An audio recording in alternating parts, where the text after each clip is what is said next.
Good morning, you guys, and welcome to day one of the reading rush. Okay, so I decided that I'm going to be daily vlogging for the reading rush. It's going to be a challenge, it's going to be hard, but you know what? I'm up for it because why not? This is the last of our Easter break. So back on Monday, we have school again, like online classes, and Sunday is the last day of the reading rush. So Sunday's vlog is probably going to be really boring because I'm going to be just like catching up on work that I had to do over the whole Easter break, but didn't because I wanted to enjoy my Easter break. So anyways, I've got my coffee now. That's all.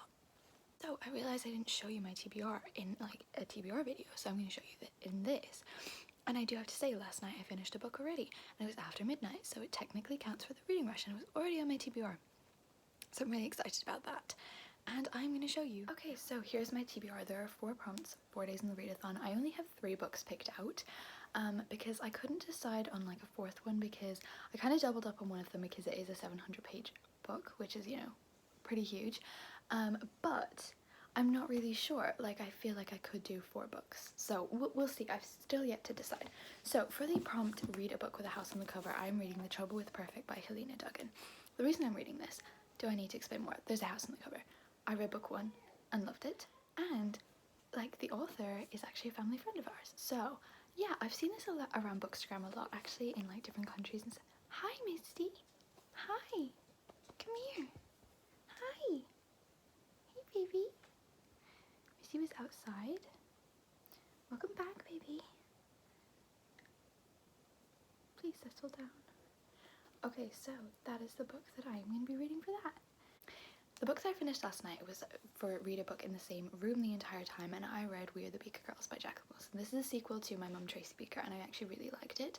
I have a couple thoughts about this book, but I'm going to tell you later because this is just like a TBR. So technically I finished this. This is also for astronomy in the Owl's Magical Readathon, so I'm really glad I finished that because it was taking me a long time. Okay, and then for a book set somewhere that you wish you could go, and right now a book that makes you smile, like that's the 2 that I'm using.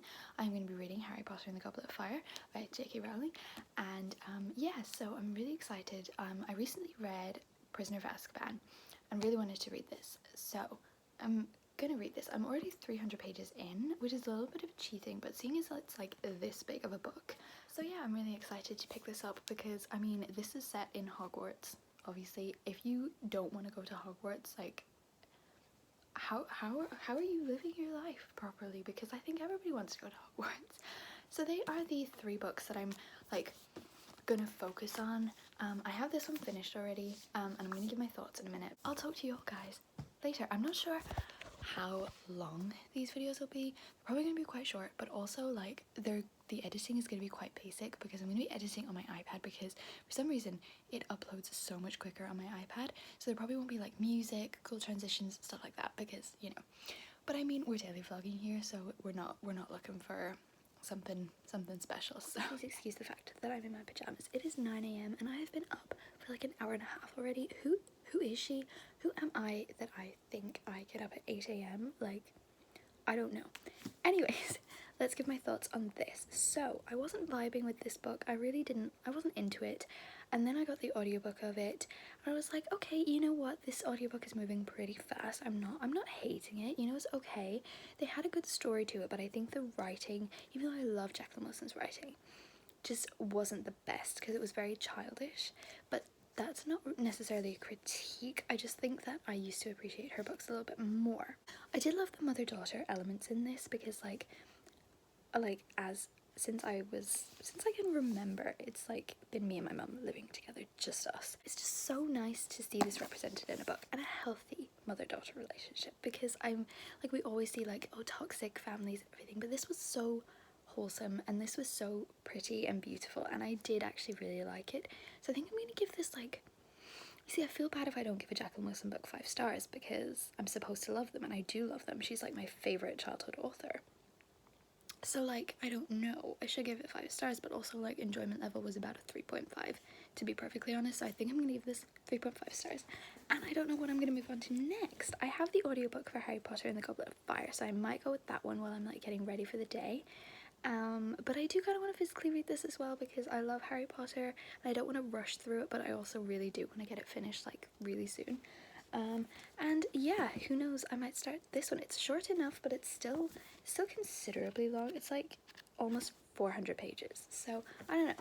we'll see how it goes. Something that I'm noticing about the Harry Potter books, because if I didn't say before, this is actually the first time I've read The Goblet of Fire, so it's like a first time reading experience.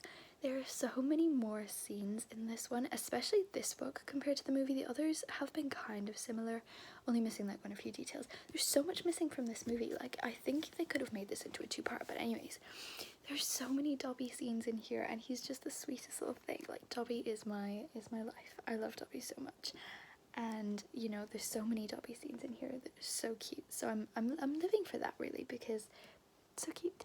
And I'm currently listening to the audiobook and doing like a colouring in on my app while I do that, because I always need to be like doing something while I listen to the audiobook.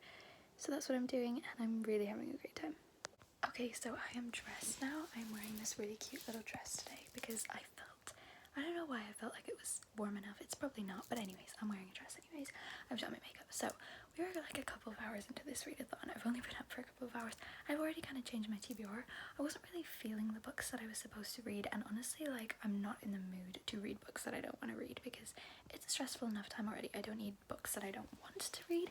So I'm picking up the Paris Library again on my Kindle because I cannot put it down, and it's amazing. I'm a quarter of the way through and I'm just speeding through it so much. It's so beautiful and so whimsical.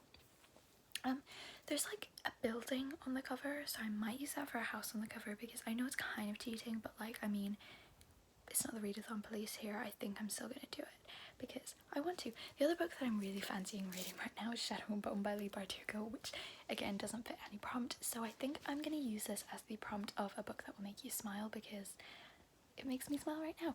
But also, if I do decide to kind of stick with my TBR, I can use the Paris Library for a book that will make you smile because I am smiling constantly while reading this.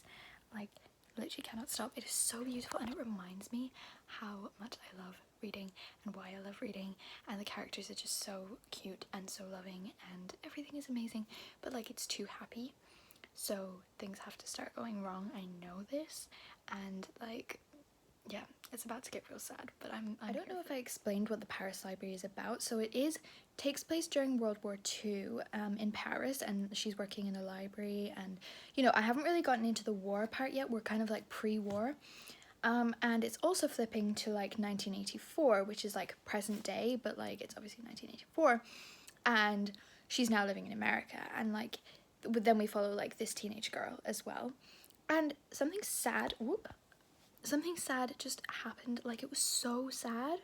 I wasn't prepared for it. Like, I know they were kind of egging us up to it, but I honestly didn't think it was gonna happen. I'm glad they didn't show it happening and they just kind of fast forwarded to just after it's happened, but like, I wasn't expecting that. I hope this comes into play in the plot, because otherwise this was a really unnecessary way to make us so sad. Like, this is killing me, and I'm only 28% of the way through.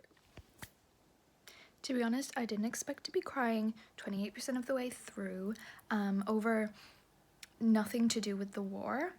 Plus, like, the war hasn't even started yet, and we're in like 1984. So the war's over, obviously, but like, the part about the war hasn't even started and I'm already crying. So I dread to think what's coming up, but also I can't wait because it's such good writing and so lyrical. Okay, the lighting here is terrible because the window's right behind me, but I cannot be bothered to move. So I'm 34% of the way through, and I do prefer the Paris chapters, like Odile's chapters, rather than present day chapters. I just find it more interesting, and I signed up for like a war story, so that's kind of the part that I'm more interested in. So the war has just like begun, and they're kind of like battening down the hatches in the library, preparing for how their city will deal with things, and honestly, it's so heartbreaking already. Like, this is the most beautiful book I have read in a very long time. As you know, The Nightingale is my favourite ever book, but this one is so beautiful. It's really, really beautiful, and it's not out until next February, but I would totally recommend putting it on your wish list, putting it anywhere that you can to get it as soon as it comes out, because I will be, even though I've read it. Okay, so I haven't read that much more since I updated you. I did read a little bit more of Goblet of Fire while I was cleaning up, and I did change out my dress because I was freezing cold, so I decided to just put on this really nice jumper instead, and I tied up my hair because why not. So I'm currently exporting my readathon announcement, so this video will be up before that, so please go check it out when it's up because I promise it's gonna be epic. So yeah, I'm really excited to continue reading. I hope to get about maybe 40 or 50% of the way through this today, and maybe about page 450 or 500 of this would be my goal. So yeah, we'll see how that goes. Okay, I am 41% through, so I'm quite happy with my progress for today, even if I don't get to like get further than this, but I totally intend to. And it's so emotional. I don't even know how to feel, because it's like it's tearing apart families, it's tearing apart friends. Any relationship that we had built up to now is just, and I am broken. And this isn't even the worst, like the war is just starting, and I'm about to cry again for the third time. The only other book that's made me like properly cry is The Nightingale, so if this even lives up to any kind of standard near that, it's a plus. We just got to like a really emotional scene where we were like on a cliffhanger, and then I turned the page to the next chapter, but the next chapter is back in freaking present day, so I don't get to find out, and I just want to skip ahead, but also I don't want to skip ahead because I want to read Lily's chapters too. But this is getting intense. This is getting seriously intense. I've cried more during this book than practically all of the other books combined, but it's not that sad of a book, it's just so beautiful. Okay, I've come to the conclusion that I don't really like Lily's chapters. Lily's chapters are the ones that is in 1985. I don't vibe with them. I don't particularly like her family. Like, I don't want to say anything because of spoilers, but like something happened and then her dad did something and I'm just like not here for it. Odile is great because she is, you know, Odile's chapters back in the war times, and now Odile is living like neighbours with Lily, and I'm just not feeling the vibe with her chapters. I like Odile in it, I like Lily, I don't like the others. I don't like her friends. I just don't vibe with it as much. It is now 7:30 p.m. and I'm actually gonna wrap up this vlog right now because I'm busy for the rest of the evening, which I'll explain in a minute. And I didn't want this evening to go without wrapping up the vlog because I do want to edit this video tonight and then hopefully upload in the morning, but you know what, we'll see about that. So to wrap up what I read on day one, I finished We Are the Beaker Girls by Jacqueline Wilson for a prompt to read a book in the same spot the entire time, and I am now up to about 45% of the way through the Paris Library and I am loving it so much. I also actually managed to read 100 pages of Harry Potter and the Goblet of Fire, so overall I'd count that a pretty productive day. I got one whole book finished and I read a decent amount of the other two books that I'm working on, so I'm really pleased with that. For the last like portion of the afternoon, from like 3:30 to like 6, me and my mum just like sat outside and it was so warm. We just like sat out there, we played some board games and we just like had a chat. It was so much fun. Like they are the things that we live for, and I know there's so much negativity on in the world right now, but there are positives to this quarantine too, and that was definitely one of them. So for the evening at 8 p.m. we are doing like a virtual pub quiz. It's on YouTube live actually every Thursday, and then they do like special rounds through the week, but we're doing it live on FaceTime with my two aunts and their families. One of them is in Dublin and one of them is in England, so I'm really excited for that. That takes up like a good portion of the evening, so it's over about like 9:30, so we should be like finished the FaceTime maybe about 10, but like sometimes we get caught talking for longer. So I just said that I would end this video here. I hope you had an amazing reading rush day one, and I will talk to you all again tomorrow.